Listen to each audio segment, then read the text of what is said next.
సమగ్ర శిక్ష ఉద్యోగుల సమ్మె రోజురోజుకు తీవ్ర రూపం దాలుస్తోంది. ప్రభుత్వం భద్రత కల్పించాలంటూ ఉద్యోగులంతా రాష్ట్ర వ్యాప్తంగా సమ్మె బాట పట్టారు. ఈ నెల 6 నుంచి 3 రోజుల పాటు రిలే దీక్షలు చేపట్టి ఆ తర్వాత 10వ తేదీ నుంచి విధులు బహిష్కరించి నిరవధిక సమ్మె చేస్తున్నారు. హైదరాబాద్ జిల్లా విద్యాశాఖ కార్యాలయ ఆవరణలో చేపట్టిన రిలే నిరాహార దీక్షలు నేటితో 20వ రోజుకు చేరింది. గతంలో ఇందిరా పార్కులో చేపట్టిన ధర్నాలో అప్పటి ప్రతిపక్ష నేత హోదాలో రేవంత్ రెడ్డి పాల్గొని ఉద్యోగ భద్రతకు హామీ ఇచ్చారు. అధికారంలోకి వస్తే టీ తాగే సమయంలో సమస్య పరిష్కరిస్తామంటూ భరోసా ఇచ్చారు. ఏడాది గడిచినా ఆ హామీ ఊసెత్తకపోవడంతో దశల వారీగా ఆందోళనకు శ్రీకారం చుట్టినట్లు ఉద్యోగులు వెల్లడించారు.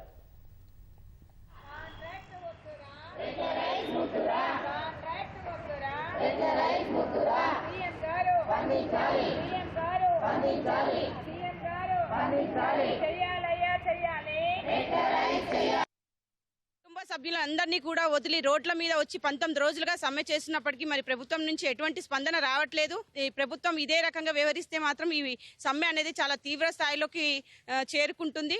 మేము ముఖ్యమంత్రి గారి మీద పూర్తి విశ్వాసం ఉంది, మాకు నమ్మకం ఉంది, మాకు న్యాయం జరుగుతుందని. మరి ముఖ్యమంత్రి గారు ఇంత ముందుకు చాలా మంది చెప్పారు, ఒక్కసారి మాట ఇస్తే ఆ మాట నిలబెట్టుకునే మనిషి అని. మేము ఇన్ని రోజులుగా ప్రభుత్వం ఏర్పడి సంవత్సరం అయినప్పటికీ మేము ఇన్ని రోజులుగా వెయిట్ చేస్తున్నాము. ప్రభుత్వం మా మీద సానుకూలంగా స్పందిస్తుందని. సో మేమందరం కూడా వేచి చూస్తున్నాము. ఈ కేబినెట్ సమావేశంలోపు మాకు ఏదో ఒకటి తీపి కబురు ముఖ్యమంత్రి గారు చెప్పాలి. ఇవాళ ఒకరే కాదు, 20,000 కుటుంబాలు రోడ్డు పైన కూర్చున్నా కానీ నిమ్మకు నీరేసినట్టు ఎక్కడ కూడా పలకరింపు లేదు. మరి ఇటువంటి ఒక్క ఆడబిడ్డ థియేటర్లో ఎక్కడో ఆగమైందని అసెంబ్లీ సాక్షిగా దద్దరిల్లిన మాటలు ఎక్కడ పోయినాయి? మా ఎస్ఎస్ఏ ఉద్యోగులని మీరు చిన్నచూపు చూడొద్దు.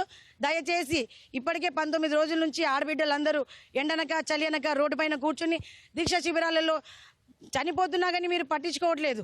దయచేసి మా 20,000 మంది కుటుంబాలని మీరు ఆదుకోవాలి. ఇదే ఉద్దేశంతో కదా మనం తెలంగాణ కొట్లాడి తెచ్చుకున్నది.